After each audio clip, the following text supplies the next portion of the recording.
Всем привет, ребята! Хочу немного ответить на кое-какие комментарии, на вопросы в комментариях.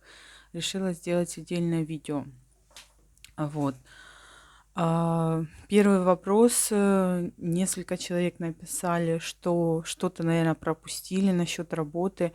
А, Почему я опять безработная? Почему я же говорила, что устраиваясь на ЖД, на железную дорогу, вот. Но сейчас я вам расскажу, что с этим случилось. Вот. Я в одном из влогов, кажется, про обрезку винограда или какой-то дачный влог, кажется, там я сказала, что на ЖД я не пойду. А, Получилось так. Мне не сказали все условия и какая, ну, на самом деле работа. Я себе эту работу представляла так. Какой-то пост вот на территории города, вот там вот, где я трудоустраивалась, я думала, где-то в районе этой конторы какая-то ветка ведущая там на завод. И я думала, стоит там пост, я выйду, 2-3 поезда за день выпущу. Зашла и как бы не сильно напряжно. Я зашла, допустим, в пост и как бы не сильно много работы. Я вышла, зашла, вышла, зашла. Вот. Какие-то поезда именно по одним этим путям я, допустим, пропускаю. Или по 2 путям. Ну, что-то такое я себе представляла. Вот, мне сказали, да, снег и дождь, ты вот, в общем, на улице стоишь. Но я себе не представляла, что я там стою целый день под дождем и под снегом. Вот.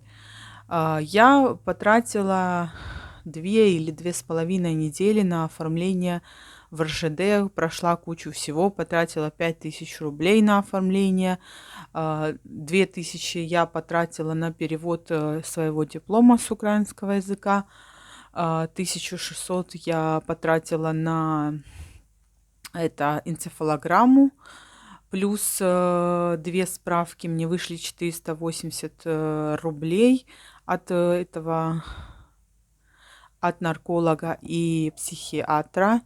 Плюс мне пришлось ехать в станицу Кавказскую, которая возле Кропоткина находится, потому что я прописана в станице, ну, не в Кавказской, как вы помните, а в другой станице. Из-за того, что я прописана не в Кропоткине, мне пришлось в Кавказскую туда ехать за этими справками.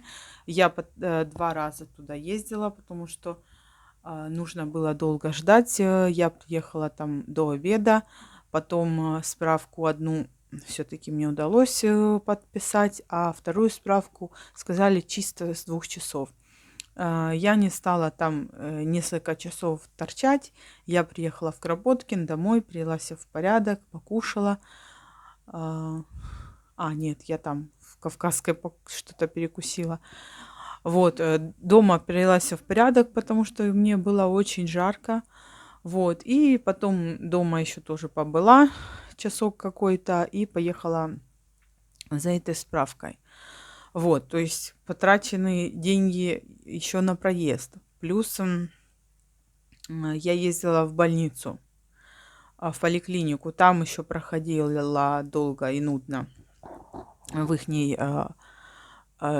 ЖД-поликлинике. Вот, то есть на проезд еще тратилось. Ну, в общей сложности 1005 у меня ушло. Вот, на все про все. Как бы так.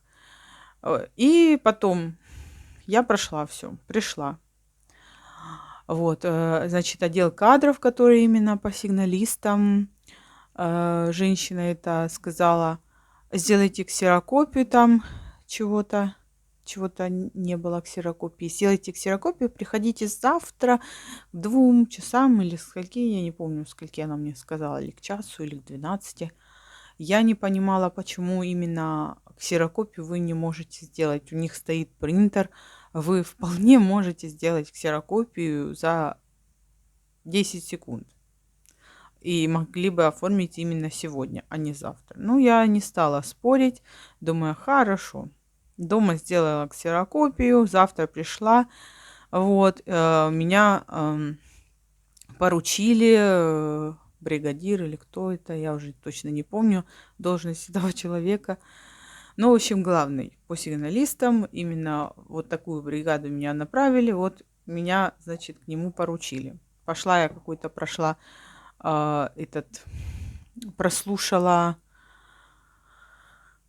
беседу какую-то, забыла я, как оно называется, инструктаж, вот, что-то там поподписывала.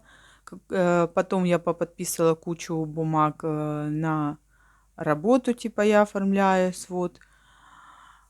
И... это потом я уже. В общем, в этот день я прослушала инструктаж, все это подписала. Мне этот мужчина сразу начал рассказывать, знаешь, вот такая у нас работа. Это значит ветка находится от Тбилисской до Усть-Лабинска, по-моему, он мне сказал. И значит, на этой ветке мы вот это едем на машине туда, на какое-то определенное место. Ты там целый день стоишь, по всей видимости, туалета поблизости нету. Это и снег, и дождь, и все что угодно. Не дай бог ты пропустишь там поезд какой-то. 2 человека, 2 сигналиста с 2 сторон стоят. Эта бригада работает на путях. Плюс, когда я инструктаж проходила, нам рассказывали случаи, которые случались на железной дороге, и когда погибали люди, под поезд попадали и сигналисты, и путейцы, и все остальное. И, в общем, я так поняла, что были такие случаи. Даже дело не в том, что были ошибки работников. Мне кажется, это по большей части даже и стечение обстоятельств. Вот тут стоял поезд, он вот тут загораживал всю видимость, те не увидели, те не услышали, и погибла целая бригада. Был такой случай. В общем, потом этот мужчина еще сказал, что пока мы будем ехать туда, на меня будут курить мужики, матюкаться и тому подобное. Я буду стоять там без возможности сходить, отлучиться по нужде какой-то. Кушать я буду в машине, все холодное, и это будет быстрый какой-то перекус. Ну, в общем, и целый день торчать на этих путях. Вот. Плюс он сказал, что могут они работать и в 4 ночи, выезжать на работу, и работать и до 12 ночи бывает. А мне рассказывали, что это с 8 до 5. И я себе представляла, что это работа в городе, не где-то там за городом, а у меня ребенок в саду. То есть его нужно вовремя забрать из сада и тому подобное. Я сказала, что меня это все не устраивает, и пошла узнавать насчет увольнения. Мне сказали, я говорю, можно я не пойду на эту работу? А мне сказали, что меня уже успели оформить, вот, и все такое. В общем, я сказала, мне нужно несколько дней подумать. Написала несколько дней за свой счет, как отпуск. И я хотела подумать 1,5 недели. Вот, но из-за того, что сотрудница ошиблась в дате на 1 неделю, то есть мне надо было написать до 19 числа, по-моему, а она написала до 12 числа. Ну, а мы написали до 12 числа этот отпуск в ноябре, да, по-моему. Да, до 12 пятница мы написали. Ну, я думаю, ну ладно, раз мы ошиблись, я домой пришла и вспоминаю, что мы не так написали. Я звоню им, говорю, они, ну, переписывайте. Но я не захотела идти переписывать, думаю, ладно, я к 12 числу подумаю и, наверное, пойду к этому числу и напишу на увольнение.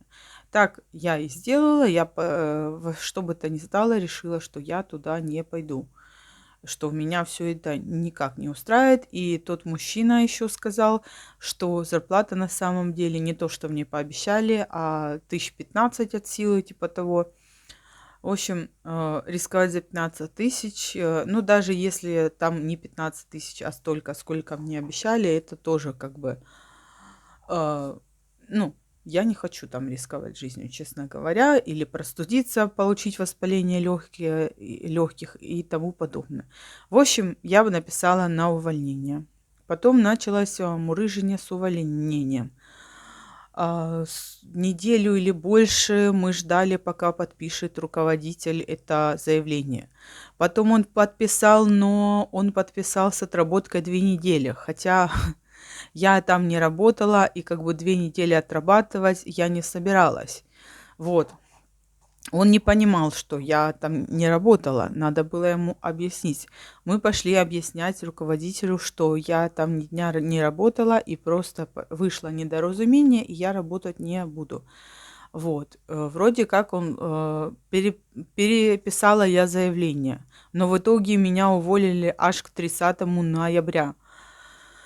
Вот, 10-го меня оформили документом, 30-го меня уволили. Это ушло 20 дней, плюс еще столько же примерно ушло на оформление. То есть почти 2 месяца или 1,5 месяца, 1,5-2 месяца я потеряла на вот это вот оформление и увольнение с этой работы. Вот, с горем пополам. Я уволилась, где-то там в декабре я забрала свою трудовую. Вот, у меня ребенок болел, я не могла все забрать. И потом, наконец-то, мы с ребенком поехали с больным и забрали мою трудовую с горем пополам. Вот, потом с кашлем, что у нас пишут, ну, я думаю, с работой я вам все объяснила. Теперь я ищу другую работу. Пятидневка с 8 до 5 тоже, наверное, не подходит, потому что, думаю, часто ребенок будет болеть. Никто меня даже в школе там или в садике, если я буду работать, вряд ли будут этому рады, что я постоянно буду... Ну, в садике, тем более там до 6, и как бы... Может, там и нормально было бы, но там работа до 6. Я не знаю, буду ли я успевать за ребенком хотя бы его с продленкой забирать. А летом продленки нет. Поэтому я и не знаю, как, допустим, идти. Если, допустим, у некоторых людей есть кому забрать ребенка из сада, то у меня некому. Вот. В общем, буду искать другую работу, наверное, 2 через 2. Мама, наверное, будет меня подстраховывать. И, короче, как-то буду трудоустраиваться. Но надо искать работу так, чтобы с 9 часов утра, а сейчас я нашла 2 места. Одно с 8 утра на другом конце города и одно место с 7:30. Это как бы рановато. Мама не будет успевать приезжать с ночной смены, чтобы, если что, с ребенком посидеть, когда он заболеет. В принципе, на работу я бы успевала, потому что к 7 можно в садик водить, а в 7:30 я бы уже была на работе. Но мама не успеет утром приехать. Вот. Потом писали насчет, даю ли я, ну, у Кирюшки кашель уже с месяца где-то не проходит. Писали, даю ли я ему витамины. Я ему давала витамины, пиковид какие-то, там муж привозил. Они, получается, как витамин С. Сначала идут сладенькие, а в конце идут горькие такие. И он разок-другой попробовал, и вот это в конце, вот это вот горькие, он уже выплевывал. Вообще не понравились ему. Потом я еще ему пробовала давать еще тоже одни штучки, он тоже их не захотел. Вот. И что еще? Витамин D у нас есть, я ему давала, а это в последнее время, ну, забывала давать. Витамин D я достала, начала ему опять давать витамин D по 2 капли, с водичкой разбавляю и даю ему. Потом я мирамистин пшикала, когда он активно болел. Сейчас вот в последнее время я не пшикала, и на днях опять начала мирамистином ему пшикать горло на всякий случай. Потом мы покупали, у нас был сироп Амбробене, я ему давала, ничего он особо не помогал. Потом нам выписали другой сироп, а того не было, мы купили Кадиллак. Оказалось, что действующее вещество в этом сиропе то же самое, что и в Амбробене, и он тоже ничего не помогал.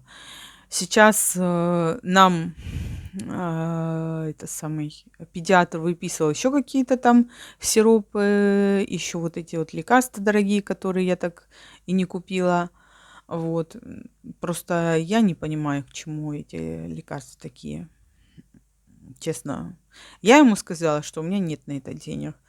Он мне выписал этот, как его забыла, пертусин. Вот. Мы купили пертусин. Он дешевый в аптеке. Там рублей 40-45, что-то такое. Вот, начала я давать пертусин. И мне кажется, после пертусина, мираместина и витамина D, мне кажется, стало значительно лучше. Вот, так что я надеюсь, что в ближайшее время кашель у девушки прекратится благодаря этим лекарствам. Вот. Витамины я хочу посмотреть какие-то в каплях, потому что в этих, в таблеточках, как ему не нравятся эти пиковиты, рассасывающие. В общем, надо искать в каплях. И еще что я хотела сказать. Мы получили справку от этого, от педиатра, и я вечером спросила, ну, мы вечером получили справку, вот с 4 часов был прием, мы поехали, да, получили справку, нам садик разрешили, он там тоже кашлял у педиатра. Педиатр сказал, что вроде бы кашель уже стал не сухим, а мокрым. Вроде все как бы откашливается. Вот они услышали его кашель и дали добро в садик. Он говорит, сейчас много детей кашляют по месяцу и так далее. Не знаем, с чем это объясняется. Скорее всего, это какой-то как вирус ходит такой, что много деток кашляет. И, в принципе, добро дают в сад потом идти. Какое-то время полечившись, можно идти в сад. По показаниям он здоров, мы сдавали кровь, кровь хорошая, он сказал, что по анализу крови он здоров. Горло не красное, легкие чистые, поэтому нас пустили в сад. Вечером я спросила у воспитателя, пустят нас ли в сад. Написала все это, что вот так, легкие, чистые и все такое. Говорю, справку нам дали, нам врач разрешает идти в сад. Мы не заразные, ничего. Она говорит, да, конечно, приходите. Утром я привожу ребенка в садик, а он, когда с улицы заходит, немножко прикашливает у шкафчиков. И там сидела какая-то мамаша, я же мать, со своей дочкой. И начала возмущаться, что у меня ребенок кашляет, да он такой больной, да все такое, да что вы его в садик привели. Я ей начала объяснять, что у нас есть справка, что ребенок по показаниям всем здоров, что это остаточный кашель и тому подобное. Вот. Она сказала, что чуть ли она там к заведующей пойдет, и я буду там жаловаться, и все такое, и зачем вы там больных детей водите в сад, и все такое. Я говорю, знаете что, мы уже, говорю, месяц дома просидели, говорю, извините, мне нужно деньги зарабатывать, я не могу тут полгода сидеть и лечить кашель. И нам, говорю, справку выдали, и врач, я думаю, знает, кому давать справки. Я думаю, врач понимает всю свою ответственность, и просто так он не дал эту справку, и как бы выписывает на основании своих там пониманий. Ну, то есть он, наверное, знает, что можно ему в сад. Значит, если можно в сад, он нас пускает, дает справку, мы идем в сад. Правильно? А она что такая умная, считает, что она больше знает врача. Вот. Ну, в общем, как-то так. В сад он пошел. Четверг, пятница. Да, в среду мы, наверное, справку брали. А в четверг, пятницу он ходил уже в садик. Ну, в общем, ничего нам больше никто не говорил, но эта мамаша меня прям разозлила. Вот это я же мать. Мне так хотелось отправить ее куда подальше. Ну, в общем, я себя сдержала. Ну, надеюсь, я объяснила вам, ответила на ваши вопросы. Пишите комментарии, задавайте еще вопросы. Если что, может быть, еще что-то отвечу. Вот. Спасибо большое за то, что посмотрели это видео, досмотрели его до конца. Ставьте лайки, пишите комментарии, мне будет очень приятно. Ну а я с вами прощаюсь. Всем всего доброго, всего хорошего, не болейте. Хорошего вам настроения. Всем пока-пока.